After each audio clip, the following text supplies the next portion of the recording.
একাকী নামাজ পড়ার ক্ষেত্রে অনেক সময় আমাদের রাকাত সংখ্যা নিয়ে সন্দেহ তৈরি হয় যে 3 রাকাত পড়লাম নাকি 4 রাকাত পড়লাম নাকি 2 রাকাত পড়লাম।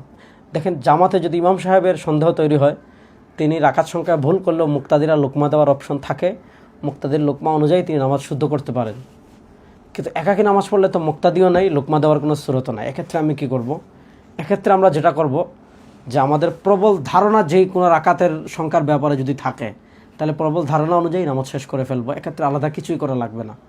আর যদি প্রবল ধারণা না থাকে, মনে করেন একাধিকটা হওয়ার সম্ভাবনা আছে, আপনি কোনোটার ক্ষেত্রে প্রবল ধারণা হচ্ছে না, তাহলে প্রবল ধারণা যদি না হয়, এক্ষেত্রে যতগুলো ধারণা হবে যত রাকাতের সবচেয়ে কম সংখ্যা যেটা, এটা ধরবেন। যেমন আপনার 3 রাকাত নিয়েও কনফিউজ হচ্ছে যে 3 রাকাত পড়লাম নাকি 4 রাকাত পড়লাম, আপনি 3 রাকাত ধরবেন। 2 রাকাত পড়লাম নাকি 3 রাকাত পড়লাম নাকি 4 রাকাত পড়লাম, আপনি 2 রাকাত পড়বেন, সবচেয়ে কমটা ধরবেন। এক্ষেত্রে আলাদা দুটো কাজ করতে হবে। যখন আপনি সর্বনিম্নটা ধরবেন, প্রত্যেক রাকাতে বৈঠক করবেন, আর শেষ রাকাতে গিয়ে আপনি আত্তাহিয়াতুর পর সিজদা সাহু আদায় করবেন। তাহলে প্রত্যেক রাকাতে বৈঠক করা এবং শেষ বৈঠকে যদি সিজদা সাহু দেন, আপনার নামাজ হয়ে যাবে, নামাজে কোনো সমস্যা থাকবে না।